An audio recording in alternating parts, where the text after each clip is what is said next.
살아계신 하나님 아버지 감사합니다.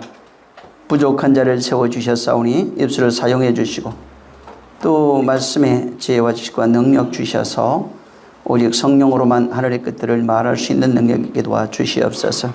하나님의 마음이 무엇인지 그 뜻이 무엇이며 비밀이 무엇인지 알아서 이것을 전할 수 있는 권세와 권능과 능력이 충만할 수 있도록 역사하여 주시옵소서.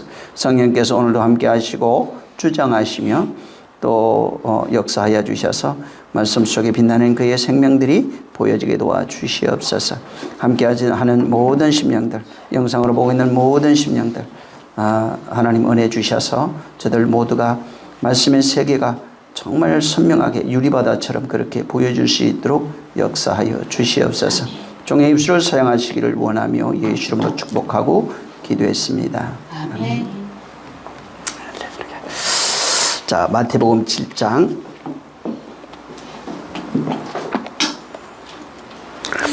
15절 한 절 읽습니다. 자, 시작. 거짓 선지자를 삼가하라. 양의 옷을 입고 너희에게 나오나 그 속에는 노략질하는 일이라. 지난 시간에 이어서 계속 말씀을 좀 드리겠습니다. 거짓 선지자에 대한, 교회 안에는 제가 말씀을 드렸지만 거짓 선지자, 거짓 성도 이런 존재가 있습니다. 거짓 선지자 그러니까 이제 이단들 같은, 물론 뭐 넓은 비해서는 그들도 포함될 수 있겠지만은 사실은 계시록에도 말하고 있지만 이 거짓 선지자는 교회 안에 있는 존재들입니다. 다시 말해서 예수 그리스도를 모르는 사람이에요. 거짓 성도도 예수 그리스도를 모릅니다. 믿는데 몰라요. 거짓 선지자도 마찬가지입니다. 목사나 또 가르치는 자들이 많이 있지만 사실은 예수 그리스도를 말하지만 예수 그리스도를 모르는 자들입니다. 다시 말해서 예수 그리스도의 그 은혜와 진리가 내 안에 들어와 그가 나로 체험되어져 있지 아니하면 성도라고 말할 수 없어요. 그냥 아직 그 신앙인, 믿기 위하여 이제 준비하고 있는 자들, 그냥 성경은 정확하게 아직 예수 그리스도를 알지 못하는 그런 자들을 가리켜서 그런 믿음이 연약한 자 이렇게 표현도 되어 있지만은 그 여전히 육체로 살아가고 있는 사람을 가리켜서 거짓 성도다 이렇게 말합니다. 그러니까 하나님의 말씀으로 이 말씀을 가지고 육체로 살아가는 사람, 그러면서 그것이 진리라고 말하는 사람이 거짓 성도 혹은 거짓 선지자 이렇게 말합니다. 그래서 진짜 거짓 성도나 거짓 선지자는 사실은 아직까지 자기의 머리가 잘린 적이 없는 사람들입니다. 성도라고 말할 때 여러분 성도라고 하는 단어를 찾아서 쭉 보면 성경에 뭐가 나오냐면은 그가 교회의 머리 되어 있다 이렇게 나옵니다.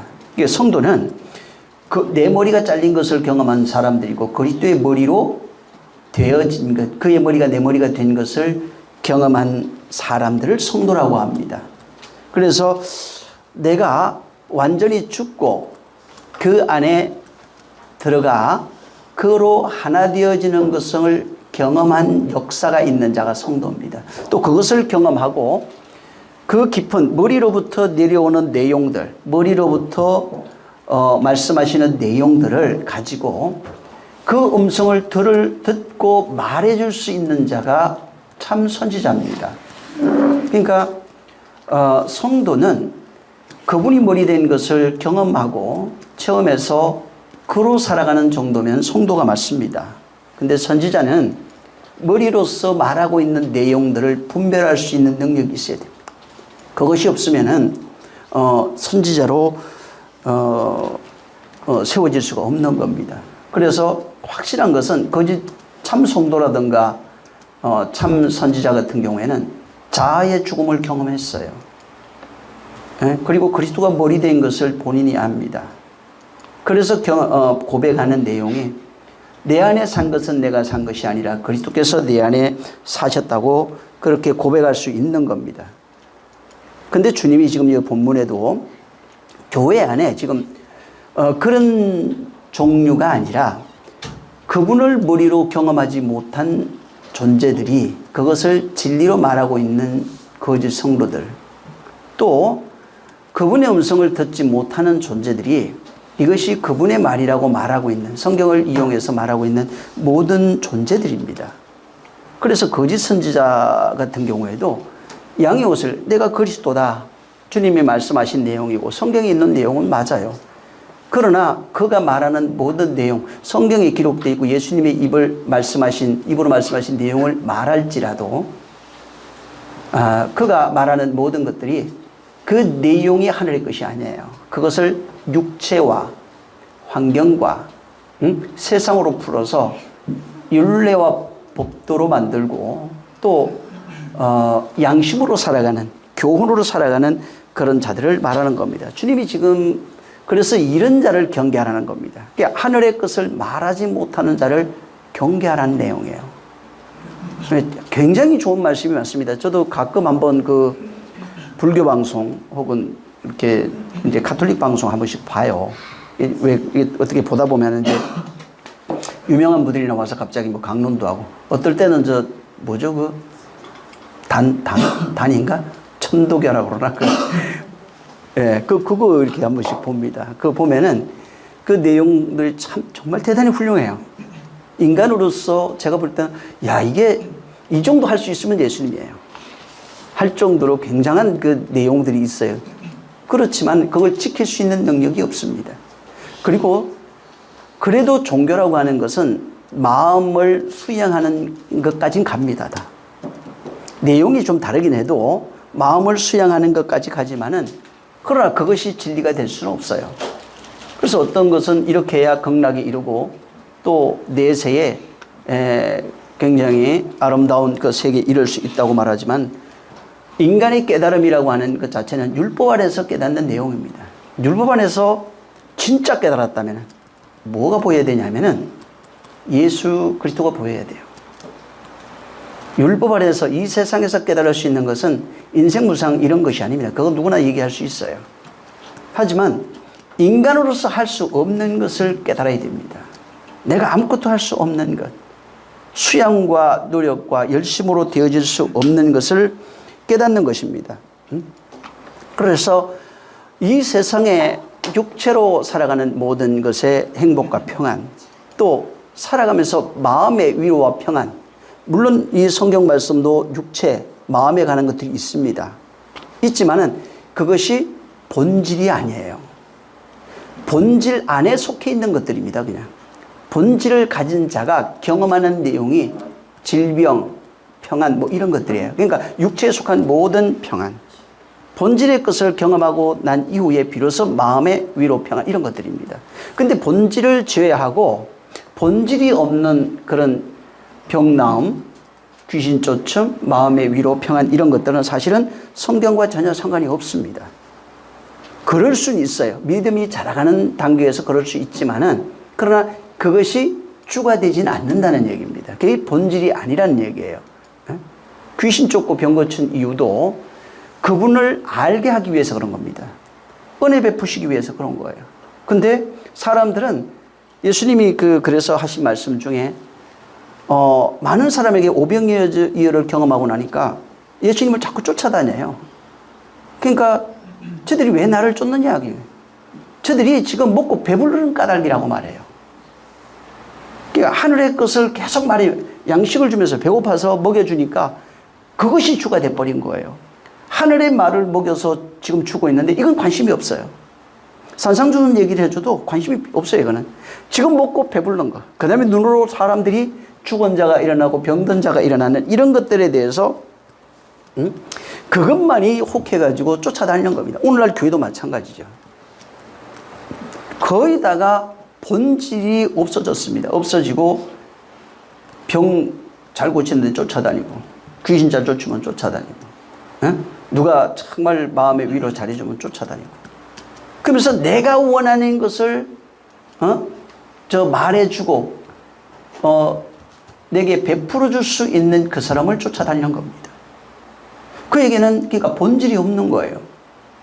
그 내용을 가져야 되는데 주님이 그 내용을 말씀해도 그들에게 그런 내용이 전달되지 않는 겁니다. 그냥 보여지는 겁니다.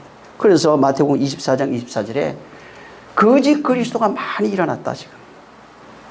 그리고 그들이 일어나가지고 뭘 하고 있느냐면 큰 표적을 일으키고 있다. 응? 많은 기사를 보이고 있다. 근데 그들에게 미혹되지 말라는 거예요. 그들이 그렇게 하는 이유는 거기 딱 선언해놨어요. 택한 자들을 미혹하느니라. 할 수만 있다면은 하늘의 음성을 듣는 자까지라도, 주를 머리로 경험한 자들까지라도 미혹해서, 봐라, 이게 하나님의 애가 나에게 이렇게 말씀하셔, 나에게만 얘기했다, 이런 식으로 그 사람을 미혹해서 죽게 한다는 것입니다. 그래서 요한일서 4장 1절에도 영을 다 믿으면 안 되는 거야. 영을 다 믿지 마. 응? 그 영이 하나님께 속했는지 세상에 속했는지 알아봐. 그래서 거짓 선지자가 많이 왔기 때문에 영을 다 믿으면 안 된다. 응? 그래서 정신을 바짝 차리라고 말하는 것입니다. 응? 수많은 사람들이, 여러분 전에도 얘기했지만 개구리 같은 이런 말들 나와요. 계시록에 16장 이렇게 가보면. 이게 개구리라니까 귀신도 맞아요. 맞는데 하나님이 들을 수 없는 말이라는 얘기입니다. 하늘의 말이 아니에요. 하늘의 말은 이르시되 가라사대 하면서 정확하게 나타납니다. 근데 개구리 소리는 전혀 들을 수 없는 소리. 하나님께 하늘의 소리가 아니라 이 말이에요. 하나님으로 들을 수 없는 소리. 그걸 신약 성경에 어떻게 펼쳐져 있냐면 귀신이 소리 이렇게 나옵니다. 귀신이 전부 다 나와서 속살거리며 지절거리며 전부 다 이게 개구리 소리예요. 응? 전부 다 그런 내용이에요. 그러니까 하나님이 들을 수 없는, 전혀 하늘에 생명이 없는 말 이런 거예요. 그냥 아무 소리도 아닌 것. 응? 뜻없는 그런 소리일 뿐인 것입니다. 그래서 이게 그들이 말하는 것들이 속살거리며 지절거리는 귀신의 소리, 하나님 보실 때 그런 소리라든가, 또 개구리 같은 이런 소리들은 생명이 없다는 겁니다. 그런 데 현혹되지 말아라 이 말이에요. 그런 보여지는 것, 이런 것들에 현혹되지 말라는 것입니다. 왜? 그들은 거짓 선지자들로서 양의 옷을 입고 온다는 거예요. 양의 옷이 뭐예요? 예수 그리스도를 양이라고, 예수를 양이라고 합니다. 예수님처럼 온다는 거예요. 응? 그 비슷하게 온다는 거예요. 근데 그 속에 뭐가 없느냐면, 내가 이라는 말이 영이요 생명이라 하는 이 말이 없어요. 껍데기는 양의 옷을 입고 나타나긴 하는데 그는 하늘의 말을 할 수 있는 그런 존재가 아닙니다. 그래서 오직 하늘의 것을 말해줄 수 있는 이는 예수 그리스도밖에 없는 겁니다. 예수님도 그래서 너희는 예루살렘 떠나지 말라고 말씀하시면서 성령이 오시게 되면은 너희가 성경을 통해서 들은 내용들, 내 입을 통해서 들은 내용들을, 그것을 그분이 말해줄 거야 이렇게 말합니다. 말하시는 이가 누구예요? 성령입니다. 성령이에요. 사람이 아니라고요. 그분의 음성을 들을 수 있는 자가 비로소 미혹되지 않습니다. 그분의 음성을 분별할 수 있어야 미혹되지 않습니다. 그래서 이 세상에 속한 거짓 선지자들은 100% 어떤 게 다르냐면은, 세상에 속한 거짓 선지자는 자아를 충족하고 만족하는 얘기만 해줘요. 육신을 만족하는 얘기, 환경을 만족하는 이런 얘기만 하게 되어 있는 겁니다. 근데 하늘에 속한 참 선지자는 육신을 만족하고 자아를 만족하는 말이 아니에요. 하나님으로 선포되는 일방적인 선포의 말이에요. 다 우리를 살리는 말이에요. 그래서 죄인이 들으면은 죄인아 회개하라 돌아오는 말이 많이 들리고, 의인이 들리면은 바로 하나된 자로서, 사랑하는 자로서 그 사랑을 증가하는 말로 나와요. 그래서 이 세상에 나를 만족해, 나를 이해해주고 만족해주고 감정을 건드려주는, 오늘날 그 상담 이렇게 하는 분들 이렇게 쭉 들어보면 제가 보기엔 99%가 어른이 됐든 아이가 됐든 상관없어요. 그들의 마음을 만족시켜줘요. 응? 그를 위로해 주는 겁니다. 그게 어떤 마음과 육체의 위로입니다. 이런 말들이 당장은 유익이 됩니다. 기쁘죠. 참 마음에 들긴 하는데 영혼을 살릴 수는 없어요. 죽어가는 영혼을 살릴 수 없어요. 예수님이 나는 죽은 자를 살리러 왔다는 거예요. 복음의 내용의 핵심이 그거예요. 죽은 자를 살리는 말이에요. 잠든 자를 깨우는 말이라고요. 병든 자를 고치는 거예요. 병들었다는 건 육체가 아닙니다. 영혼이에요. 전부 다 하늘의 생명을 말하는 겁니다. 아버지의 뜻을 선포하는 내용들이에요. 근데 사람들은 기독교가 말이 좀 사실 이상해졌습니다. 그래서 사람들이 좋아하고, 전에 어떤 분 유명하다고 그랬어요. 저도 한번 들어봤어요. 근데 정말 웃겨요. 배꼽도 작고 정말 야 사람들 들었다 놨다 하면서. 그렇지만 그 속에 생명 전혀 없어요. 왜 없냐면은 그건 그냥 기독교 개그맨이에요. 그는 하늘의 말을 할 수 있는 존재가 아니에요. 유명한 인기 배우라고요. 근데 사람들은 그걸 좋아해요. 왜? 가면 기쁘거든요. 은혜 받았다고 그러는데 교회 문 열고 나면 남은 게 하나도 없어요. 그 속에 남아있는 생명이 전혀 없는 겁니다. 그래서 반드시 그로 들려지는 이 지금 참말하는 자들은 그로 하늘로서 들려지는 말씀을 합니다. 그래서 그게 찌르는 말, 구약에 보면 전부 다 찔러요. 선지자들이 회개하라, 이것더라, 저것더라, 돌아와라, 막 기분 나쁘죠. 예수님이 와서 그 사복음서 보세요. 삼복음서에 바리새인들하고 얘기하는 내용들 보세요. 바리새인들을 막 꾸짖고 이 독사의 자식들아, 이 지옥 자식들아. 만약에 여러분이 가서 지금 어떤 목사한테 그래 봐요. 어떻게 되겠어요? 완전 똑같습니다. 당시처럼 저게 죽으려고 환장을 했나? 미친 게 아니냐, 뭐. 감히 저 하나님의 성전에서 별력이 똑같은 일이 이 마테마가 누가 있는 내용들을 그대로 여러분이 한다면은 똑같습니다. 똑같은 일이 납니다. 저건 교회를 파괴하는 자고, 아니, 성전을 파괴하는 자, 하나님의 세운 제사장, 목사죠. 제사장, 서기관, 바리새인, 이런 사람들 무시하고, 이렇게 내가 열심히, 한 번도 안 빠지고 열심히 신앙생활 장로, 바리새인인데, 감히 나를, 이러면서 죽일 겁니다. 왜? 진짜 선지자는 땅의 사람들의 말을 하지 않아요. 그들의 것을 말하지 않는 겁니다. 그래서 목적이 다른 거예요. 예수님은 살리러 오는데 이 거짓 선지자는 뭐라고 그럽니까? 노락질하러 온다는 거예요. 죽이러 오는 거예요. 사리사욕을 취해서 죽이러 오는 자고, 예수님은 나는 죽은 자를 살리러 오는 것입니다. 그래서 완전한 그런 차이가 있는 겁니다.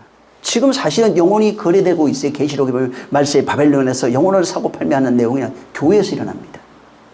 근데 영혼이 사고 팔려지고 있는 내용을 본인이 전혀 몰라요. 죽어가고 있는 그런 내용들을 전혀 모르는 겁니다. 영혼을 노략질하고 있는데도 몰라요. 영혼만 노략질 당하면 다행이게, 아니, 물질만 노략질 당하면 다행이게. 예? 그건 회복할 수 있어요. 근데 영혼까지 노략질 당해버리면은 회복이 어려운 거예요. 물질은 노력하면 얻을 수 있어요. 누구라도, 그건 남 믿는 자라도 조금만 열심히 하면 됩니다. 응? 근데 영혼을 노략질 당했을 땐 진짜 어려운 거예요. 회복하기가 굉장히 어려운 것입니다. 그래서 계시록 18장 13절 이하에도 영혼을 사고 파는 그런 일들이 바벨론에서 일어납니다. 응? 바벨론이라고 하는 이 세상이에요. 교회입니다. 성도 또 자신이에요, 사실은. 응? 거기서 자기가 자기를 팔아버려요. 세상 거짓 선지자에게 자기가 파는 건 내가 파는 거잖아요. 그거 아무리 미혹해도 팔려고 해도 안 팔면 그만이에요. 근데 내가 내 마음을 이미 팔아버렸어요. 그게 그리스도가 없어요. 그 사람의 말이 있지.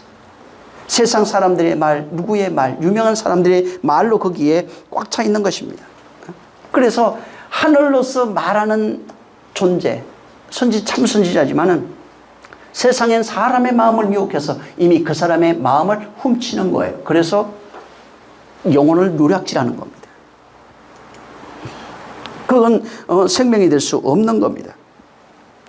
진짜 그래서 자기가 깨어있어야 되는 겁니다. 깨어있으라는 것이 괜히 그래. 깨어있으라, 잠자지 말아라, 이런 게 아닙니다. 전 처음에 신앙생활 할 때 깨어있으라 이 말을 내가 이해를 못해서 잠 안 자라는 얘기인갑다 해가지고 잠 며칠 안 잔 적도 있어요. 3일 안 자니까 해롱해롱 하더라고. 그러니까 그런 내용이 아니에요. 잠자지 말란 얘기가 아닙니다. 정신을 바짝 차리란 얘기예요. 너희를 미혹하는 자가 이미 세상에 많이 나왔고, 삼킬 마귀가 우는 사자같이 저 사람들을 삼키기 위해서 어르렁거리고 돌아다니고 있다는 것입니다. 그래서 주님이 이미 그걸 경고하고 있는 거예요. 근데 어디에서 일어나는가? 요한복음 지난번에 봤지만 2장을 한번 보세요. 자, 14절에서 16절 있습니다. 이게 지금 오늘날 교회에서 매매되고 있는 내용이에요. 장사하고 있어요. 영혼을 사고 팔고 있는 내용들이 여기에 포함되어 있습니다. 자, 14절부터 16절 시작. 성전 안에서 소와 양과 비둘기 파는 사람들과 돈 바꾸는 사람들의 앉은 것을 보시고 노끈으로 채찍을 만드사 양이나 소를 다 성전에서 내어 쫓으시고 돈 바꾸는 사람들의 돈을 쏟으시며 상을 엎으시고 비둘기 파는 사람들에게 이르시되 이것을 여기서 가져가라. 내가 아버지의 집으로 장사하는 집을 만들지 말라 하시니. 나중에 또 이거 자세하게 한번 설명하겠지만은 나중에 보세요. 한번 쭉 이렇게 보시면서 이게 뭘까 고민도 해보시고, 옛 속에는 지금 오늘 말씀드리는 것 외에도 깊은 내용들이 굉장히 많이 있습니다. 그게 6월 절기에 이제 이렇게 갔다가 제사를 해야 됩니다. 모든 사람들이. 그리고 이제 거기에 예루살렘으로 올라가고 있어요. 이게 성전입니다. 성전 앞에서 이제 성전 안에 들어가니까, 예루살렘 올라가서 성전 안에 들어가니까 소, 양, 비둘기 파는 사람들과 돈 바꾸는 사람이 앉아가지고 거기 장사하고 있는 거예요. 그래서 노금 만들어가지고 채찍으로 양과 소를 다 성전에서 내어 쫓아냅니다. 여러분, 양과 소, 비둘기 이게 뭐냐면 율법에서 드려지는 희생제사입니다. 이걸 폐지하고 있는 내용이에요. 이런 것들을 나중에 한번 좀, 오늘은 그 얘기까지 하기가 어려우니까 한번 고민해 보시기 바랍니다. 여기 나오는 내용이 실제 그 예수 그리스도로 완성된 내용이에요. 이런 것들도 한번 고민해 보시면 굉장히 좋을 겁니다. 자, 그래서 이걸 쫓아내고 비둘기 파는 사람들 이걸 다 쫓아내고, 또 그 다음에 아버지의 집을 장사하는 집으로 만들지 말라 이렇게 말합니다. 원래 성전의 내용이 뭐냐면, 구약에 잘 보면 성전, 처음에는 그 성전이라고 하는 그 개념이 처음에는 아브라함의 성전입니다. 아버지의 집이 성전이에요. 응? 이런 식으로 자꾸 개인에게서 또 조금 더 확장되면 뭐 집이 되기도 하고, 그 다음에 족속이 되기도 해요. 그래서 레위 지파는 성전이에요. 또 이스라엘의 레위 지파가 성전이에요. 온 인류의 이스라엘이 성전이에요. 이런 식으로 가는 거예요. 그걸 이제 축소하면 온 세계에서 이스라엘이 성전이죠. 이스라엘이 성전이면 레위 지파가 또 성전이 되고, 이런 식으로 가는 겁니다. 그리고 거기 레위 지파가 성전이면 또 대제사장이 성전이 되는 것이고, 이렇게 가는 겁니다. 그리고 성전의 용도에 대해서 분명히 그 역대하에 뭐라고 되어 있냐면 하나님이 거하는 집이라 이렇게 나옵니다. 그리고 하나님이 거하는 집이에요. 그게 아버지 집으로 되어 있어요. 그래서 성전은 뭐냐면 아버지가 계시는 집이고, 그 아버지 집은 그 반드시 존재해야 되는 것이 뭐냐면 아들이 있어야 됩니다. 아버지와 아들이 있는 집을 성전이라고 그래요. 그러니까 성전은 아버지도 계시고 아들이 있어야 돼요. 근데 성전이라고 그러는데 아버지가 없어요. 그러면 성전이 아니에요. 그러면 우상의 정각지기가 됩니다.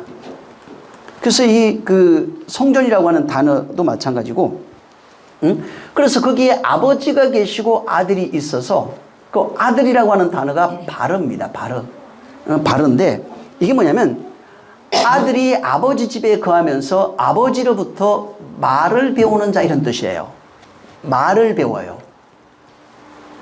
말을 배운다니까 어린아이가 아빠 해봐 엄마 해봐 이 얘기가 아니라 그 말은 아버지의 말이에요. 그게 아버지의 마음. 그게 이 성경으로 얘기를 한다면은 하늘의 말입니다. 진리를 말하는 거예요. 그게 아버지가 하나님이면 하나님 입에서 나오는 그 말로서 지어져 가는 존재가 바로 아들이에요. 그래서 그 말을 배워서 그 말로 살아가는 존재를 아들이라고 부르고, 그렇게 되어져 가는 존재, 그가 아버지와 하나 된 자예요. 그래서 아버지 집입니다. 그래서 성경에 아버지 집, 뭐 아들, 아버지 이런 관계가 많이 나와요. 뭐 집 나간 아들도 나오는데 전부 다 어디로 돌아가야 되냐면 아버지 집으로 갑니다. 아버지 집으로 가서 원래대로 거기에서 자라게 되면은 금가락지 이렇게 신발, 옷 뭐 다 해요. 응?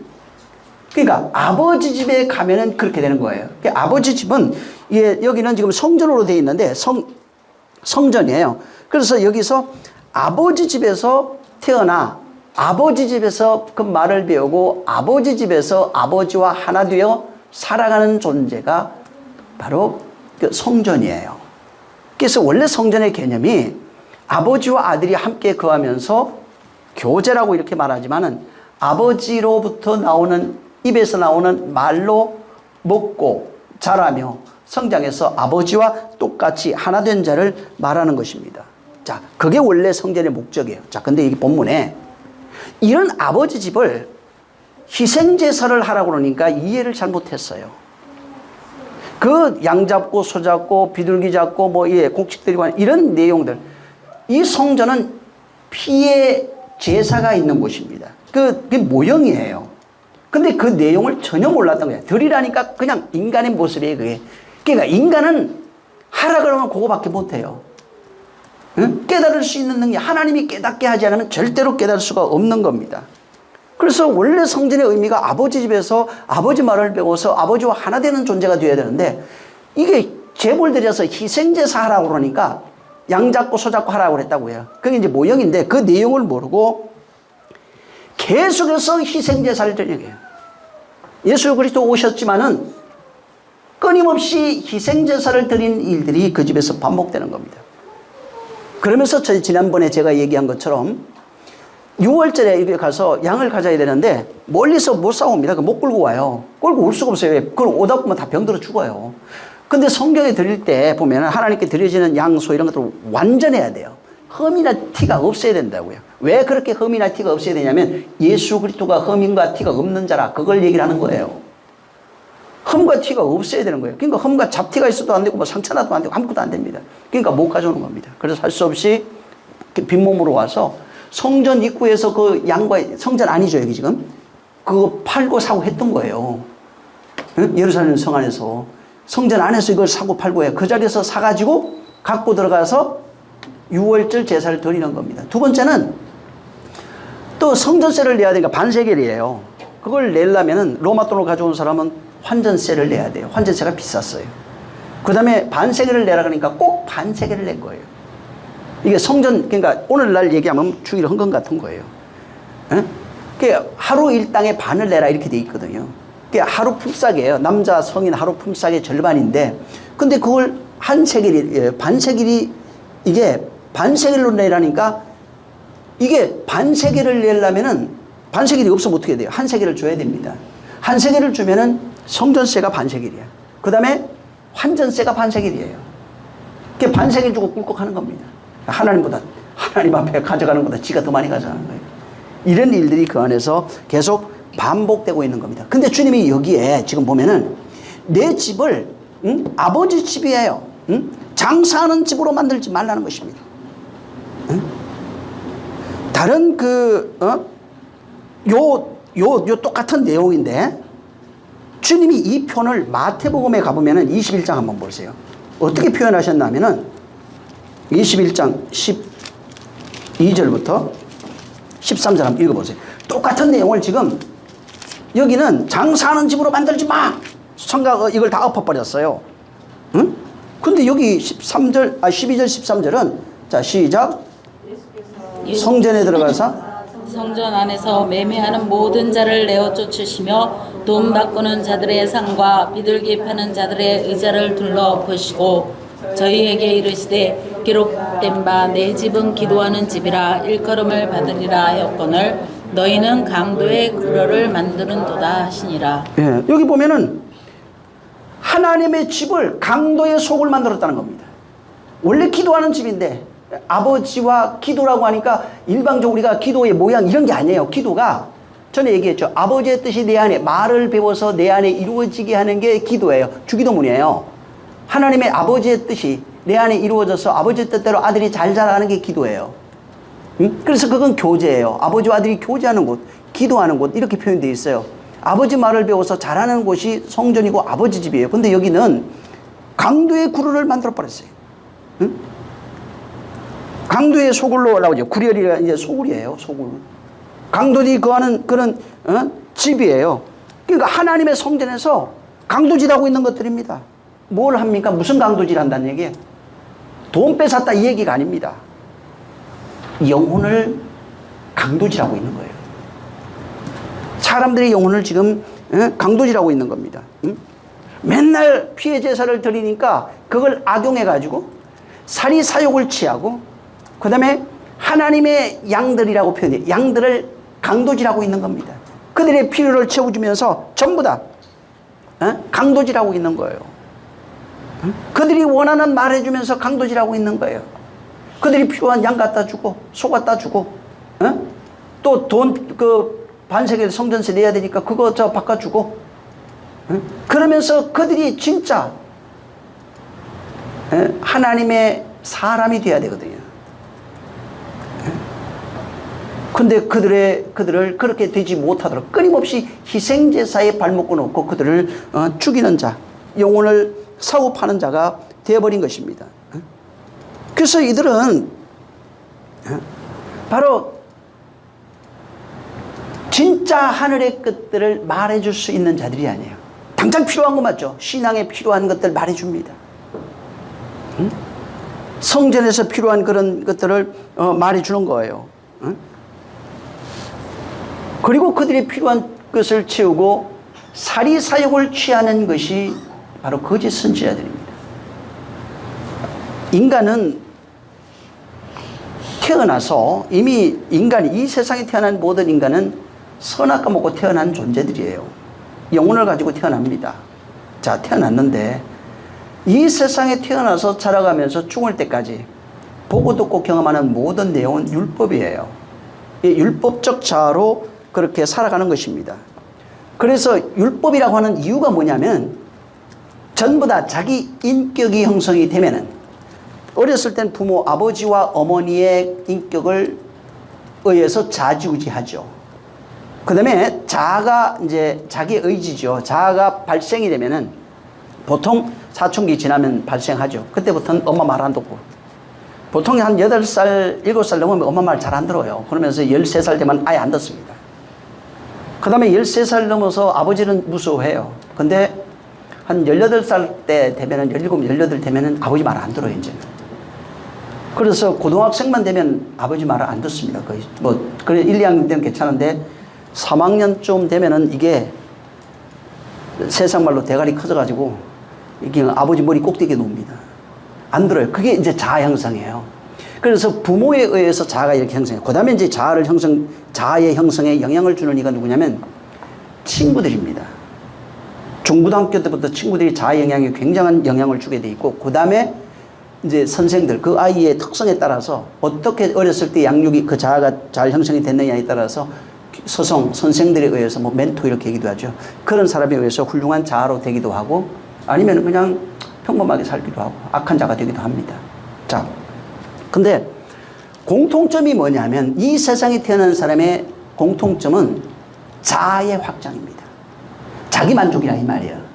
응? 자기 혼의 만족이에요. 그래서 자기 혼의 만족을 위해서 육체를 사용하고 물질을 사용하고 가정, 친구, 뭐 직장 모든 것들 세상을 그렇게 바라봅니다. 응? 이것이 자아의 확장이라고 그래요. 그 자아로 살아가는 존재가 선악과 먹은 존재인 것을 증명하는 겁니다. 선악과 먹은 사람은 그래서 자아를 확장시키고 자아를 만족시키며 살아가는 겁니다. 그래서 자아를 만족하기 위해서 모든 것들, 뭐 마약이니 뭐 술이니 다 모든 것들이 자기 혼 만족이에요. 자아의 확장이에요. 자아의 만족입니다. 응? 그래서 자아를 만족시키는 그런 삶이 율법 아래 살아가는 그 삶입니다. 그래서 이 그 율법 아래 있는 자의 특징은 자기가 모든 선악의 판단의 주체가 됩니다. 자기가 신이라 이 말이에요.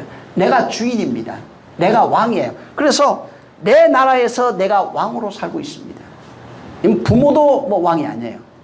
자기 절대로 안 듣습니다. 내가 신이고 내가 왕이 되어서 내 안에 절대 전능자입니다. 그래서 하나님과 비길이라 하는 그 내용이 나예요. 그 부분에 대해서도 나중에 한번 설명할 겁니다. 내가 바로 신이 돼서 하나님과 비길이라 건너편에서 하나님을 대적하는 자로 있는 존재가 바로 나예요. 나혼입니다. 그래서 이렇게 자아를 만족시키며 신이 되어 살아가고 있는 존재를 성경이 뭐라고 얘기를 하고 있냐면 율법 아래 종노릇하고 있는 존재다 이렇게 말합니다. 근데 그 말을 못 알아들어요. 율법 아래 종노릇하고 있는 존재가 바로 선악과 먹은 자들의 삶이고, 근데 자아를 위하여 살아가는 존재들, 자아를 만족하고 확장시키며 살아가는 존재가 바로 율법 아래 종노릇하는 것입니다. 이게 전부 다 율법 아래 있는 자예요. 그렇게 살도록 유도하는 자가 전부 다 거짓 선지자들이에요. 그렇게 살아가고 있는 그거 필요 없어. 이렇게 살아도 돼. 거짓 성도들입니다. 갈라디아 한번 보세요. 3장 10절을 읽습니다. 자, 10절. 갈라디아 3장 10절 시작. 무릇 율법 행위에 속한 자들은 저주 아래 있나니 기록된 바 누구든지 율법책에 기록된 대로 온갖 일을 항상 행하지 아니하는 자는 저주 아래 있는 자라 하였습니다. 율법을 지키며 살아가는 존재가 어떤 존재예요? 저주 아래 있다니까요. 양심을 따라가서 살면은 저주 아래 있어요. 자아를 확장하며 살아가는 존재는 저주 아래 있는 겁니다. 율법의 종노릇 하고 있는 것입니다.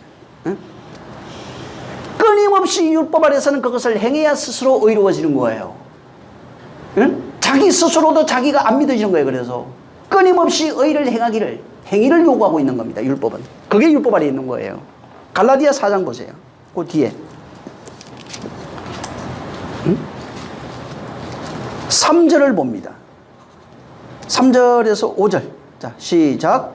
이와 같이 우리도 어렸을 때에 이 세상 초등학문 아래 있어서 종노릇하였더니 때가 참에 하나님이 그 아들을 보내사 여자에게서 나게 하시고 율법 아래 나게 하신 것은 율법 아래 있는 자들을 속량하시고 우리로 아들의 명분을 얻게 하려 하심이라. 네. 근데 8절도 한번 읽죠. 시작. 그러나 너희가 그때에는 하나님을 알지 못하여 본질상 하나님이 아닌 자들에게 종노릇하였더니. 네, 3절에 어렸을 때 본질상 초등학문 아래 있을 때 율법 아래 있을 때 이 말이에요. 초등학문 율법이에요. 종노릇하고 있는 것이다. 때가 차야 때가 차서 그 아들을 보내사 여자에게 나게 하시고 율법 아래 나신 것은 그가 율법이 되어 이 땅에 오신 것은 말씀이 육신되어 오신 것은 율법 아래 있는 자들을 속량하기 위해서 우리를 율법에서 꺼내주려고 율법에서 해방시키려고. 그래서 로마서 8장 2절에 죄와 사망의 법에서 율법에서 해방되었다 이렇게 얘기합니다. 해방 안 되면은 자유자가 아니에요. 해방돼야 됩니다. 자유가 뭔지 알아야 돼요. 근데 자유 기쁩니다. 이건 자유 아니라고요. 율법에서 해방된 것을 본인이 알아야 자유예요. 그것도 진리로 해방된 것을 본인이 알아야 되는 것입니다. 만약에 8절에도 말하지만 하나님이 알지 못했을 때 율법 아래 종노릇 할 때를 율법으로 살아가는 존재들이 율법 아래 종노릇하고 있다는 겁니다. 자아를 확장하며 자기 만족을 위해 살아가는 존재가 전부 다 율법 아래 종노릇하고 있고 율법에 매여 있고 사망 아래 있고 어둠 아래 있고 이렇게 표현하고 있다고요. 여기서 나와야 되는 것입니다. 그래서 모든 인간은 율법 아래에서 태어나서 율법 아래에서 종노릇하며 살아갑니다. 그걸 허감 아래, 어둠 아래, 저주 아래, 종노릇, 팔린 자, 뭐 이런 식으로 다 표현하고 있어요. 그래서 그걸 성경은 뭐라고 표현하냐면 율법의 자아로 살아가고 있는 자를 지옥 아래 있다고 말합니다. 사망 아래 있다고 말합니다. 생명이 없다고 말합니다. 죽은 자라고 말하고 있고 잠든 자라고 말하고 있는 겁니다. 그러면서 예수님이 거기서 우리를 건져내요. 그 율법 아래 종노릇하고 있는 자들을 해방시키러 왔다고 그래요. 그가 율법으로 오신 이유가 우리를 해방시키려고. 그가 오셨다는 것입니다. 그래서 해방되는 방법이 뭐예요? 예수 믿어야 되는 거예요. 그분의 음성을 들을 수 있어야 되는 겁니다. 그분이 내 주가 되어야 되는 겁니다. 그래서 그가 율법으로 오셔서 율법으로 죽으시고 율법 안에서 부활하여 우리에게 생명의 주가 됐다고 말합니다. 그와 하나 되는 길밖에 없어요. 그를 믿고 그의 음성을 들어서 그로 자라가는 길밖에 없다고요. 근데 사람들은 마음의 위로, 육신의 평안, 많은 사람들이 돈 많이 버세요. 이번에 좋은 직장 들어갑니다. 돈 많이 벌 겁니다. 축복해주는 말. 그건요, 다른 종교가 더 잘합니다. 기독교를 배웠어요. 무당들이 굉장히 잘해요. 그게 기독교가 아닙니다. 그래서 율법 안에서 해방될 수 있는 길은 은혜밖에 없어요. 은혜와 진리밖에 없는 겁니다. 그래서 율법을 알고 나니까 내가 율법 안에 속해 있어. 율법이 뭐라는 것을, 내가 죄인인 것을 시인하는 것이라고 그랬어요. 그리고 그리스도를 바라본다고 그래요. 근데 율법을 통해서 내가 은혜 받은 자가 되면, 은혜 받고 진리를 알게 되면은 뭐라고 표현하게 되냐면은, 진리를 알고 하나 된 자는 율법이 사랑이었네요. 율법이 은혜였던 거네요. 율법이 안에 기쁨이 숨겨져 있었네요. 왜? 자라온 것을 보니까 그것이 없었으면 지금 내가 없는 거예요. 율법이 없으면 나는 진리를 알 수가 없는 거예요. 율법이 없는데 어떻게 내가 진리로 올 수 있는 거예요. 그래서 은혜라고 그러고 사랑이라고 하고 선한 것이라고 그러고 거룩한 것이라 이렇게 말하는 것입니다. 그냥 이 사랑 그러니까 국어사전에 있는 것처럼 감정적인 사랑이 아닙니다. 성경에서 말하는 사랑 우리가 볼 때 전부 다 사람 감정으로 받아들여요. 감정이 아니에요. 죽기까지 자기를 주는 것이 사랑이에요. 응? 전달이 돼요. 하늘의 말이 우리에게 전달된 내용이 사랑이라고요. 사랑합니다. 감정, 말, 그런 감정이 아니라고요. 사랑한다고 해서 사랑하는 거 못 봤어요. 예?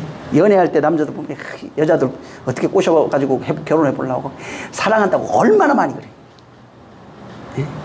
근데 뭐라고 그래? 여자들 보통 그러면 6개월도 안 간다고. 예? 한 달만 되면 가지고 꼴보기 싫어가지고. 왜? 그건 말이라고요, 말. 그건 얼마든지 얘기해 줄 수 있어요. 근데 진짜 사랑이 그에게 없어요. 세상에는 그래서 사랑이 없다고 말하는 것입니다. 응?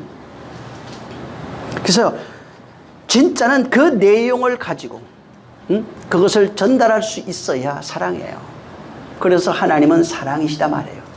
그가 먼저 우리를 사랑했다고 말해요. 그가 가지고 있는 그 생명을 주기 위해서 주는 방법이 죽고 부활하는 것밖에 없었거든요. 그들의 죄를 감당하고 죽고 부활하는 것밖에 없는 겁니다.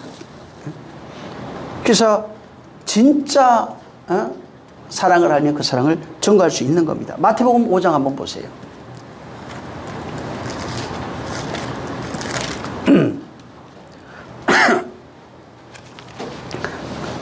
23절부터 26절인데 그냥 건너뛰겠습니다. 23절 읽으시고 26절 한번 읽겠습니다. 자, 시작. 그러므로 예물을 제단에 드리다가 거기서 내 형제에게 원망 들을 만한 일이 있는 줄 생각나거든. 진실로 내게 이르노니 내가 오리라도 남김이 없이 다 갖기 전에는 결단코 거기서 나오지 못하리라. 네. 이거 보통 사람은 어떻게 이해를 하고 있냐면, 저도 지금 말씀을 드렸던 내용입니다. 예배하기 전에 남편과 부부가 서로 싸운 일이 생각나거든, 혹은 친구와 싸운 일이 생각나거든, 혹은 뭐 형제와 싸운 일이 생각나거든, 가서 화해하고 와라. 안 그러면 예배 연락 안 된다. 이렇게 얘기를 해요. 거의 다 제가 알기로 그렇게 얘기하는 걸로 알고 있어요. 근데 그 내용이 아니에요. 여러분, 예물이 뭘까요? 보통은 이제 구약 시대에 제사할 때 뭐 양염소 뭐 이런 것들입니다. 다. 여기 말하는 예물은 예수님이에요. 응? 하나님이 받으실 만한 예물은 예수님밖에 없어요. 제물도 예수님밖에 없어요. 하나님이 받을 수 있는 것은 오직 예수 그리스도 한 분밖에 없는 것입니다. 응? 그분이 나의 예물이 돼야 돼요. 세상에 보여지는 물질이라든가 어떤 양염소 같은 이런 희생제사가 아니에요. 응?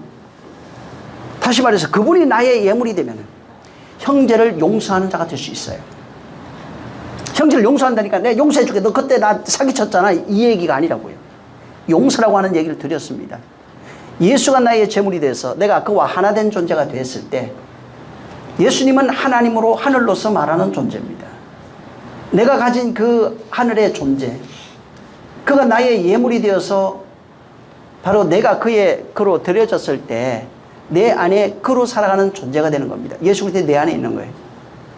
형제를 용서한다는 것은 사망 안에 있는 자를 끄집어내준다 이 말이에요. 내 안에 있는 것을 그에게 줌으로써 그를 건져내는 내용이에요. 그분이 나의 예물이 되면 내가 나의 예물이 된 그분을 그에게 준다 이 말이에요. 그리고 그가 그 예물을 드려서 그도 하나님과 화목하게 된 자가 되고 그가 가지고 있는 그 예물을 또 다른 사람에게 주는 것을 형제 사랑이라고 하는 겁니다. 형제를 용서하는 자라고 하는 겁니다.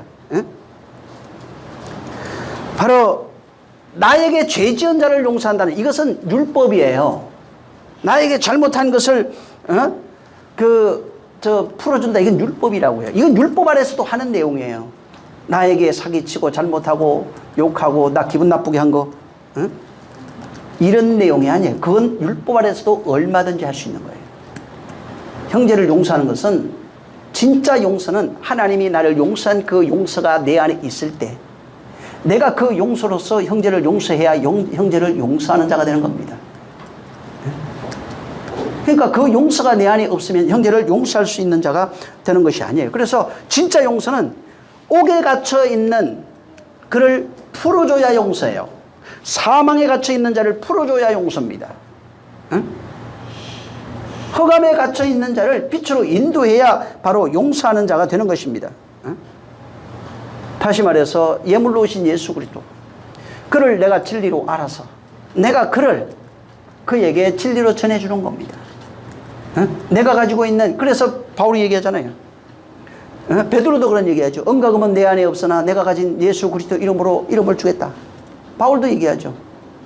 내가 너에게 전하는 이것은 하늘로부터 받은 이 복음이다. 예수 그리스도다. 내가 가지고 있는 것은 예수 그리스도밖에 없는 것입니다. 율법의 지옥에서 헤매고 있는 자, 원망하고 있는 자, 거기서 저주 아래 영원한 저주를 받고 있는 그를 끄집어내는, 예수 그리스도로 끄집어내는 것이 용서라고요. 하나님이 나를 용서하신 거예요. 그래서 나오지 않으면 용서가 되지 않아요. 용서했다는 말은 내가 나왔다는 얘기입니다. 그분이 나를 용서하셨습니다. 사람도 어떤 감정을 가지고 있냐면 내가 주님 앞에 가서 오늘 뭐 죄 졌는데 지난번에 내가 회개하니까 마음이 편안해졌다고. 하나님 나를 용서해 줬다고. 이건 50%밖에 안 맞는 얘기예요, 사실은. 스스로 자기가 기도해 놓고 말씀을 이용해서 스스로 만족하는 내용이에요. 진짜 용서는 그분이 내 안에 나를 자유케 하는 겁니다. 그 말로 생명된 자가 되는 거예요. 살아가는 자가 되는 것입니다. 그래서 복음이라고 하는 것은 아들로서 우리에게 전해진 것, 또 나에게 전해지죠. 나에게 전해진 이 복음은 먼저 내 안에 나를 변화시키는 겁니다. 내 안에 내가 변화가 안 돼 있는 상황에서 전달할 수가 없어요. 형제를 용서하는 자가 될 수가 없는 겁니다. 모든 인류는 율법으로 살아가는 자는 예수를 십자가에 달아 죽일 수밖에 없는 겁니다. 하나님을 살해하는 자가 될 수밖에 없는 거예요. 율법의 눈으로는 절대로 예수가 진리로 보이지 않습니다. 그를 살해하고 죽일 수밖에 없는 겁니다.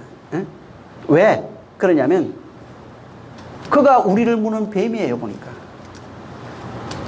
우리를 저주하는 자예요. 와서 끊임없이, 그래서 바리새인 서기관 이 3복음서에 예수님의 말씀을 보면은 전부 다가 바리새인 서기관 율법사 유대인 입장에서 보면은 저주할 자입니다.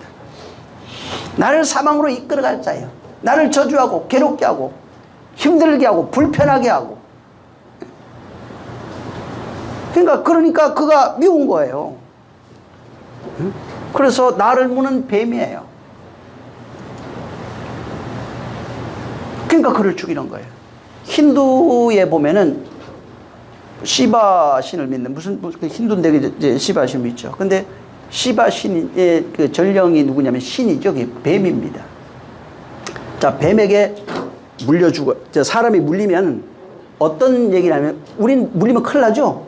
바로 앰뷸런스 가가지고 난리가 나죠. 저주받았다고 막 그러니까. 힌두에서는 뱀에게 물리면 신의 축복을 받은 사람이.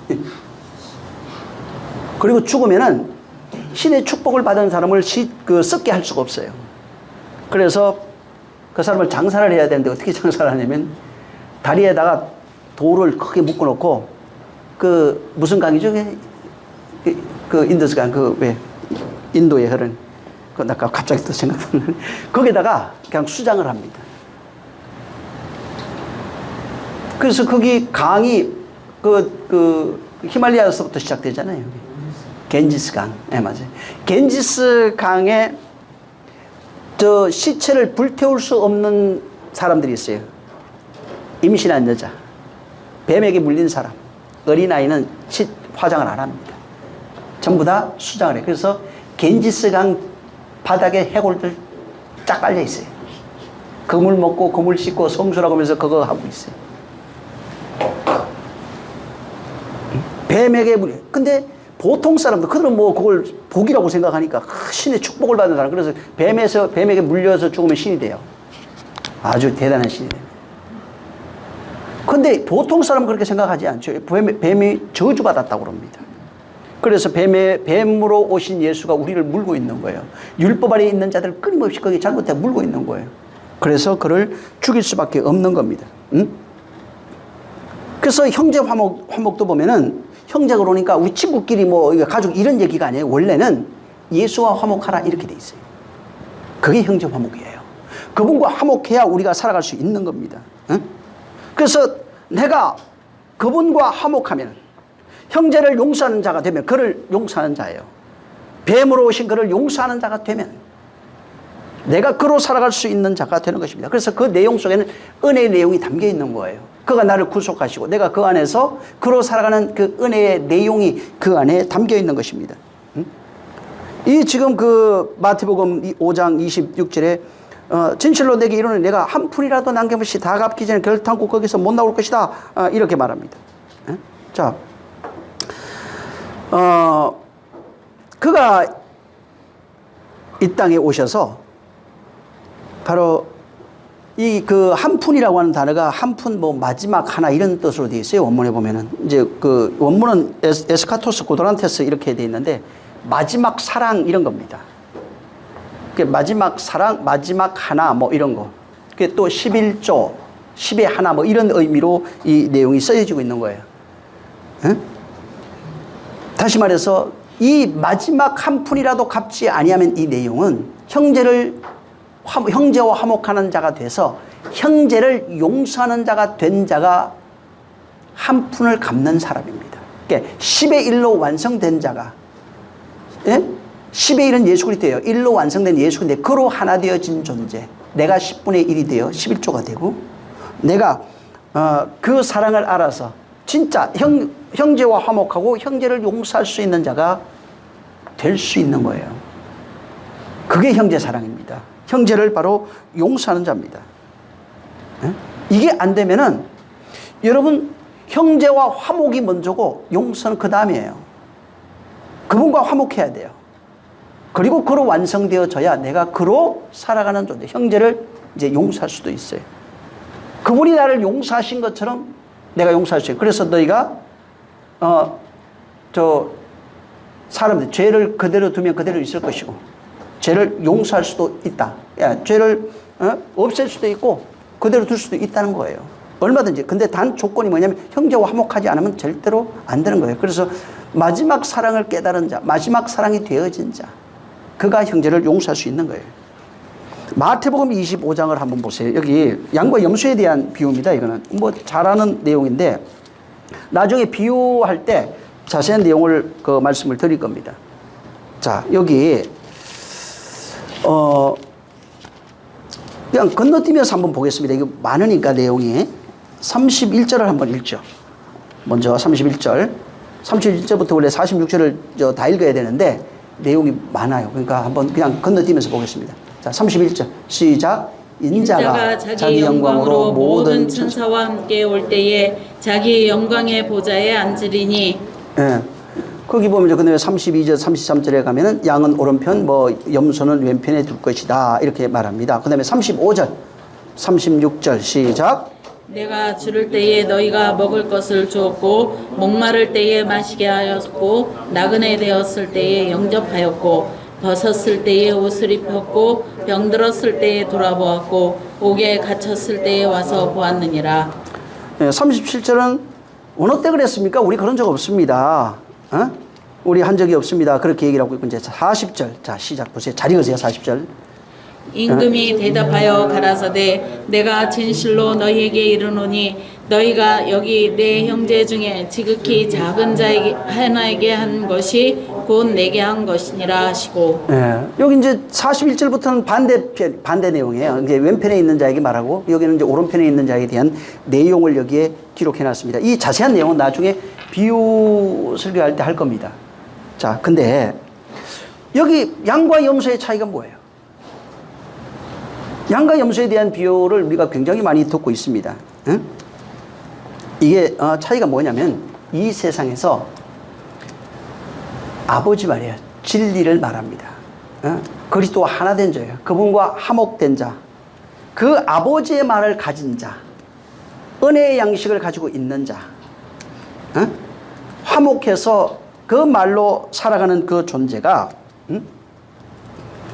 지금 지옥이라고 하는 옥에 갇혀 있는 형제들에게 지옥, 사망 뭐 다 포함됩니다. 다른 데는 사망도 나오고 무저갱도 나옵니다. 자, 거기에 갇혀 있는 형제들에게 그것을 나누어 줘서 살려내느냐 못 살려내느냐에 대한 내용이 여기 왼편 오른편에 있는 내용이에요.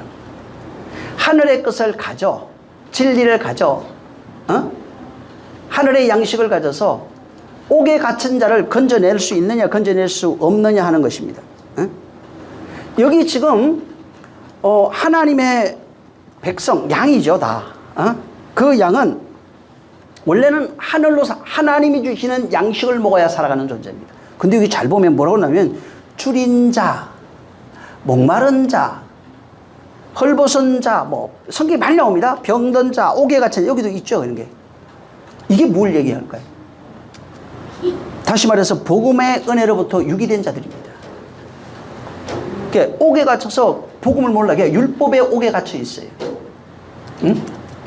율법이라고 하는 사망 아래 있어요. 거기서 하늘의 양식을 먹지 못하고 줄이고 있고 목마르고 있고 헐벗고 있고 병들어 있어요. 그걸 먹어야 살아가는데 못 먹고 있는 거예요. 그러니까 옥이라고 하는 것에 갇혀 살아가고 있는 자들에게 지금 하늘에 내가 가지고 있는 네가 지금 하늘의 은혜를 갖고 있냐 은혜 받아서 진리가 되어 그 양식을 가지고 있느냐 양식을 관장하는 자가 되어 있느냐는 겁니다. 양식을 관장하는 자로서 그 은혜를 나눠줄 수 있는 자가 오른편에 있어요. 양식을 나눠주지 못하면 왼편에 있어요. 그러니까 양식이 나눠주지 못한다는 말이 뭐예요? 양식이 없다 이 말입니다. 나눠줄 수 있는 양식이 없어요. 그래서 염소 나오는데 이 염소는 하늘의 양식이 없어요. 그래서 옥에 갇힌 자를 끄집어 줄 수가 없어요. 율법이라고 하는 옥에 갇혀 있고 거기서 줄이고 목마르고 헐벗고 병들어 있는 그를 끄집어낼 수 없는 것입니다. 자, 이 지금 마태복음에 아까 봤지만 예수님이 당시에 성전에서 원래는 아버지의 양식을 나눠줍니다. 거기에서 헐벗고 가난하고 굶주리고 병들고 거기에서 옥에 갇혀 있는 자들이 있었어요. 근데 거기는 아버지의 말, 성전은 아버지가 아들을 양육하는 곳이잖아요. 그 아버지의 말로 그들을 양육해서 끄집어내는 곳이 성전이었는데 예수님 당시에는 요한복음 2장 아까 봤지만 거기에서 양식을 주지 못하는 거예요. 여전히 율법 아래서 행위 아래 속해서 뭘 하고 있냐면 희생제사만 드리고 있는 겁니다. 피의 제사만 끊임없이 드리고 있는 거예요. 다시 말해서 피의 제사를 드리게 함으로써 그들을 여전히 율법 아래 묶어두는 겁니다. 여전히 헐벗게 하고 가난하게 만들고 병들게 만들고 옥에 갇혀있게 만들어버리는 거예요. 율법을 완성하러 오신 예수 그리스도를 알지 못했습니다. 율법을 완성하신 율법이 어떻게 예수 그리스도로 완성된 내용을 알지 못했어요. 그러니까 할 수 없이 그들은 전통적으로 해오던 방식대로 끊임없이 율법 아래 사람들을 가두어 놓고 그들에게 그 행위를 요구한 거예요. 다시 말하면 여전히 헐벗게 가난하게 병들게 저주받고 감옥 아래 자유 없이 살아갈 수밖에 없는 존재로 만들어버린 것입니다. 근데 마태복음 23장 이 양들은 내용을 알아버린 거예요. 알아서 그 양식을 나눠주는 겁니다. 응? 형제와 화목하지 못한 자는 양식을 못 나눠줍니다. 그 내용을 가지지 못하면 못 나눠주는 거예요. 근데 예수님 당시에 이 사람들은 양식을 나눠줘. 양식이 없으니까 율법 아래서 여전히 열심으로 제사를 드리는 거예요. 응? 어렸을 때부터 율법을 배웁니다. 율법을 지켜 행합니다. 그렇지만은 그들이 하는 것은 하늘에 여전히 하늘의 양식을 알지 못해요. 생명된 자가 없어요. 자유해본 적이 없는 거예요. 어? 전통을 따라서 해왔던 모든 일들이 결국은 헐벗게 하는 것이고 저주받게 하는 것이고 가난하게 하고 병들게 하는 것이고 끊임없이 거기서 아버지 말을 배울 수 없는 성전이 돼버린 거예요. 그래서 예수님이 희생제사를 강요하고 있는 그들이 저건 거짓 선지자요. 응? 양을 사게 하는 자들이요. 그러니까 양의 옷을 입고 와서 하나님의 백성 내 양들을 사게 하는 자들이요. 그 다음에 강도의 구렬이에요. 사람들의 영혼을 사고파는 강도의 구렬이에요. 오늘날 교회가 지금 강도의 구렬이에요. 왜? 전통적으로 역사, 장로교, 침례교, 뭐 오순절, 뭐 감리교, 전통적인 역사, 전통적 신학. 수많은 사람들이 오늘 목사들이 신학을 가르칩니다.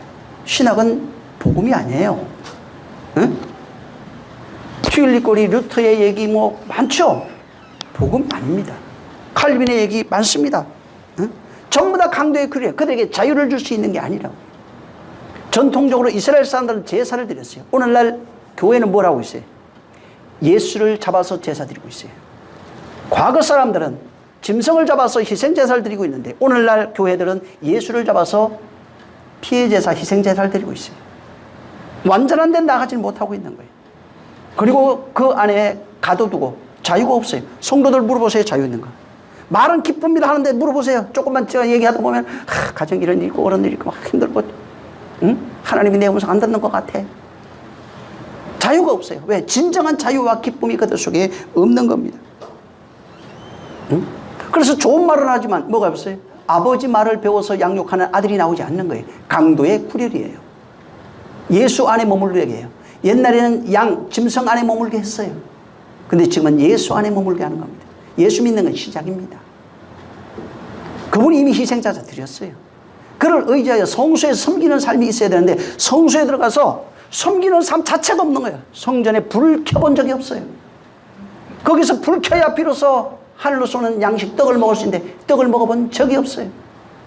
그 떡을 먹고 살아가는 존재가 비로소 자기가 옛사람이 죽고 새사람이 바뀌는 바로 향단의 하나님이 험량할 수 있는데 그리스도의 향기가 되어야 되는데 그리스도의 향기가 되어본 적이 없는 겁니다.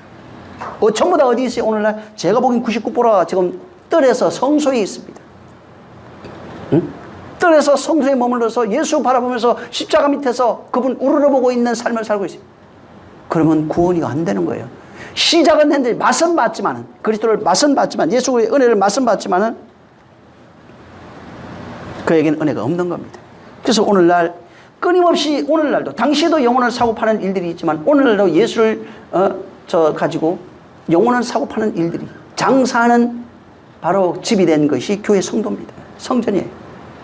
그래서 서로들 자기들이 질서를 만들어 놓고 그 안에서 여러 가지 모양으로 예수 섬기는 그런 섬기는 게 아닙니다. 그분을 내 안에 모셔드려서 그를 주로 삼고 내가 그리스도로 살아가는 삶을 살아야 돼요.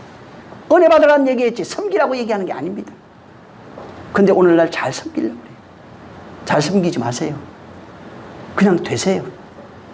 그 말씀이 되세요. 하나님은 제발 네가 내 말로 성장하자. 아버지의 말, 성전이라고 했잖아요. 아버지 집에 성전, 바르. 아버지 집에서 아버지 말로 자라가는 그 사람. 그게 아들이에요. 그 사람이 돼야 돼요. 근데 잘 섬기면 좋아요. 그래서 잘 섬김이라고 하는 단어가 딱 나오는 순간에 뭘 해야 되냐면 행위가 나와요. 또. 이렇게 해야 되고 저렇게 해야 되고 이렇게 해야 되고. 하나님이 우리 거 뺏어가지고 부자 될 마음 없어요. 만약에 세상에 거 받아가지고 부자 되게 아니 뭘 받아야 돼요? 우리나라 돈 받아야 돼? 중국 돈 받아야 돼? 달러 받아야 돼? 나 같으면 달러 받겠네. 그런 게 아니라고요. 그러니까 행위는 어떤 행위가 좋은 거예요? 우리 같이 그냥 예수 이름 부르면서 와가지고 잘 섬기는 그런 거예요? 아니면 인도 수영하는 사람들 같이 그렇게 해야 되는 거예요? 어떤 사람 보니까 팔 40몇 년 들고 있어가지고 손이 다 굳어버렸더라고. 아주. 이게 딱 굳어가지고 딱 붙어 있어요, 이제. 평생이 안 내린 거예요, 40몇 년, 46년이라고 그러던가. 그게 고행이에요. 지금 기독교인들을 얼마나 고행 많이 합니까? 뭐 안 하면 저주받는 거 같잖아. 주일 한 번 빠지면 저주받는 거 같고, 새벽 기도 빠지면 저주받는 거 같고, 어떤 모임 한 번 안 가면 저주받는 거 같고. 일부러 못 가게 이 사람 막아야 돼. 그래야 뭔가 새로운 시각으로 볼 수 있는 능력이 생겨요. 우리나라 고유, 기독교인들이 고유한 우리나라만 갖고 있는 것이 굉장히 많습니다. 예를 들어서 우리 제일 많이 하는 새벽 기도 우리나라만 있어요. 전 세계에 없어요. 예수님이 새벽에 미명에 가서 기도했다니까, 아, 그게 저 전통이라고 해요. 그럴 수 있죠. 근데 당시 사람들도 안 했어요. 그게 뭐가 문제예요, 또. 다른 목사들, 외국에 있는 목사들 전부 다 사실은 가보면 술 담배 하는 사람 굉장히 많습니다. 응? 투잡하는 사람 굉장히 많습니다. 그 사람 다 지옥 가겠네. 한국 사람만 구원받아. 그래서 한국을 뭐 동방의 에덴이라고 그러던가? 그렇게 얘기하는 사람이 있더만요. 그래서 그 해방을 8.15를 해방이라고 그러대. 8.15 해방이 하나님께서 우리나라를 해방하는, 영적 이스라엘인 대한민국을 해방하는 날이 8.15래. 그렇게 설명하는 사람이 있어요. 그런 허망한 얘기 쫓지 마세요. 응? 진짜 강도의 구릴이 돼 있어요, 지금. 여러분, 율법 아래에 있는 것을 깨달아서 은혜 받아가지고 율법의 지옥에서 나오는 게 은혜와 진리입니다. 그게 신앙생활이에요. 율법의 지옥에서 나오세요. 여러분이 만든 그 율법의 그 질서, 규칙, 이런 것에서 완전히 나와야 됩니다. 그분이 그래서 죽은 거예요. 율법으로 죽은 이유가 그거예요. 내가 먼저 완전히 나와서 자유자가 되면 비로소 내가 형제에게 내가 가지고 있는 이 예수 그리스도를 전해줌으로써, 복음을 전함으로써 그가 자유자가 되면 어떻게 돼? 형제를 사랑하는 자, 형제를 자유케 하는 자, 형제를 양육하는 자 다 맞아요. 응? 하나님이 내게 그렇게 먼저 하셨어요. 내가 나왔어요. 그리고 내가 나온 자로서 갇혀있는 자가 보이니까 그때 비로소 그렇게 나오게 하는 것입니다. 그래서 자유케 하는 생명을 내가 복음을 가지고 있죠. 그 생명을 가지고 내가 자유하게 된 자가 된 것처럼 다른 사람들도 내가 가지고 있는 이 복음을 전해줌으로써 그가 자유한 자가 돼야 비로소 내가 자유한 자라고 하는 사실이 증명이 되는 겁니다. 응? 그래서 너희 안에 있는 그것을, 그래서 바울이 얘기하잖아요. 내가 전하지 않으면, 그리스도로 받은 이 복음을 전하지 않으면 부득불 내게 화가 있을 것이다. 왜? 내용을 아니까. 형제가 죽어가고 있는데 그걸 바라볼 사람이 어디 있어요? 저는 자꾸 얘기해요. 그가 안 받는 건 할 수 없는 거예요. 그래서 부득불 그가 받든 받지 않든 그건 나하고 상관없는 얘기다. 근데 내가 그 갇혀있는 감옥에서 있는 것을 보고 내가 말하지 않을 수는 없다. 내가 그러면서 한 얘기 뭐라고 그래요? 내가 돌에 몇 번을 맞고 태형을 몇 번을 맞고 계속 얘기하잖아요. 왜?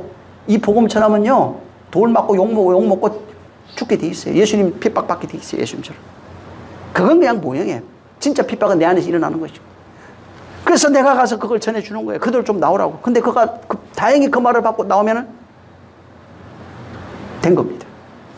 제가 유럽 갔을 때 느낀 게 한 3,000km 돼요. 바울이 거기 간 거예요. 3,000km 걸어서. 뭐 말 타고도 했겠지. 어쩌다가. 배도 타고. 그 한 사람, 그 말을, 자기 말을 듣는 그 사람한테 가가지고 그 집에서 살면서 그 집에게 복음 전해주고 있다가 몇 개월 있다가 혹은 1년 있다가, 제일 많이 1년 있었거든. 또 다른 데로 또 가는 거예요. 왜? 내 말을 들어주는 자. 그에게 그 말을 전해주는 것입니다. 그래서 진짜 내가 자유자가 돼야 형제를 용서하는 자가 될 수 있는 거예요. 근데 거짓 성도는, 거짓 선지자는 형제를 용서하지 않아요. 그 마음에 쏙 드는 말을 합니다. 그를 진짜 그에게 필요한 말을 해줘요. 그렇지만 그 영혼을 결국은 율법으로 치장하는 자를 만들게 되고, 율법 아래, 사망 아래 여전히 있게 만들고, 희생제사를 드리는 자, 예수로 희생제사를 드리는 자가 되게 만드는 것입니다. 그래서 그 바울이 그런 얘기를 해요. 거짓 선지자, 거짓 성도들에게 뭐라고 그러냐면, 은혜의 복음을 욕되게 하는 자들이라. 하나님 말씀 가지고 그걸 가지고 율법으로 다시 바꿔버렸어요. 사람들을 그렇게 미혹시켜버린 거예요. 그것을 가지고 예수 그리스도의 나를 살리는 말인데 살리는 것이 아니라 자기를 치장하는 말로 바꿔버렸어요. 그래서 바로 율법을 인간의 욕망으로 그 진리를, 은혜와 진리를 율법을 그 인간의 욕망으로 만들고 세격거리로 만들고, 이게 뭐냐면 자기를 치장하고 확장하고 예수 그리스도의 진리를 그렇게 다시 바꾸는 율법으로 율법화 시켜버리다는 거예요. 이런 자들은 저주받는다고 말하는 겁니다. 율법의 세상에 살고 있습니다, 우리는. 그리고 거기서 은혜를 발견한 사람들이 벌써 또 은혜를 발견했을 뿐만 아니라 진리를 아는 자가 된 것입니다. 하나님이 나를 용서하셨어요. 그리고 내가 나를 용서하는 자가 된 겁니다.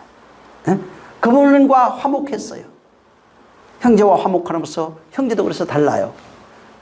예수 그리스도를 형제로 가지고 있는 자가 있고, 그가 우리의 형제고 또 나의 형제가 형제예요. 은혜 받은 자들이. 율법 아래 있는 자도 형제입니다. 그들을 끄집어내는 형제가. 그래서 형제들도 수준도 다릅니다. 어린아이, 청년, 장년이 바로 다른 겁니다. 그래서 하나님의 하늘로서 시작된 그 사랑, 내리사랑이라고 그러잖아요. 모형이에요. 그 사랑이 내 예수를 통해서 우리 안에 흘러 들어왔고 나를 통해서 또 많은 사람들에게 흘러가는 것입니다. 그런데 거짓 선자는 유다서 1장 여러분 4절 나중에 꼭 읽어보세요. 하나님의 은혜를 도리어 세격거리로 받들고 홀로 하나 주제이신 예수 그리스도를 부인하는 자들이라. 그러니까 부인한다니까 그분 안 믿어요. 그리스도 아니에요. 이 얘기가 아니고 이 말이 뭐냐면 그분이 하신 일이 내 안에 이루어지지 않게 하는 게 부인이에요. 그분으로 완성되어진 내용이 우리 안에서 이루어지지 못하게 하는 게 부인이라고요. 율법으로 살아가는 자, 다시 교훈과 문화로 살아가는 자가 전부 다 그런 존재입니다. 데살로니가 4장 5절에도 하나님을 모르는 이방인들과 같이 너희가 세력거리를 쫓지 말라 이렇게 되어 있어요. 그러니까 다시 그 말씀을 가지고 율법으로 돌아가는 자, 교훈과 그 자기 의로 만들어버리면은 결국은 하나님의 예수 그리스도 하신 일을 욕되게 만들어버리는 겁니다. 정말 이 거짓 선지자들에게서 본문에 말하고 있지만 이런 거짓 선지자를 삼가야 돼요. 결국은 네 영혼을 누락질하는 일이들입니다. 근데 그거 모르죠. 이 내용을 모르니까 가서 그냥 진짜 돈 주고 재산 주고 다 줘. 거짓입니다. 영적 거지라고요. 진짜 하나님의 말씀으로 살 수 있는, 분별할 수 있는 자가 되시기를 예수 이름으로 축원합니다. 할렐루야. 기도하겠습니다. 이 시간 기도할 때 주여, 내가 진짜 형제와 화목하고 형제를 용서하는 자 될 수 있도록, 또 많은 형제들에게 형제들을 사망에서 이끌어낼 수 있는 이 마태복음 25장에 있는 자와 같이 굶주리고 있는 자, 옥에 갇힌 자, 병든 자, 이런 자들을 용서할 수 있는 자가 되게 달라. 사랑할 수 있는 자가 되게 달라. 건져낼 수 있는 자가 되게 달라. 같이 기도하겠습니다. 좋으신 하나님 감사합니다. 거짓 선지자들을 삼가라 말씀하셨사오니 정말 우리 거짓 선지자가 무엇인지 분별하여 내가 오직 진리로 살아갈 수 있는 자, 아버지 집에 거하며 아버지 말로 양육받아 자라가는 아버지의 아들들이 되어질 수 있도록 이 말씀을 듣는 모든 자들이 진실로 아버지 집에 거하는 자가 되어질 수 있도록 역사하여 주시옵소서. 그러므로 진리된 자로의 삶을 살 뿐만 아니라 여전히 율법 아래 옥에 갇혀 사망에 갇혀 무주경에서 신음하고 있는, 흑암에서 신음하고 있는 형제들을 구원해 줄 수 있는, 이끌어 줄 수 있는, 해방시켜 줄 수 있는 능력이 있도록 우리 모두를 축복하여 주시옵소서. 성령이 함께 하시고 복 주시기를 원하며 예수 이름으로 축복하고 기도했습니다. 아멘. 하늘에 계신 우리 아버지여, 이름이 거룩히 여김을 받으시오며 나라에 임하옵시며 뜻이 하늘에서 이룬 것 같이 땅에서도 이루어지리이다. 오늘날 우리에게 일용할 양식을 주옵시고 우리가 우리에게 죄 지은 자를 사하여 준 것 같이 우리의 죄를 사하여 주옵시고 우리를 시험에 들게 하지 마옵시고 다만 악에서 구하옵소서. 나라와 권세와 영광이 아버지께 영원히 있사옵나이다. 아멘. 감사합니다. 우리 하나님 아버지 은혜 베푸셔서 진실로 주의 은혜로 살아갈 수 있는 존재들, 그 말씀에 생명되어진 존재가 되게 하시옵소서. 주님이 오늘도 축복하여 주시옵소서. 자, 우리 모든 영광 하나님께 돌립니다. 수고 많이 하셨습니다.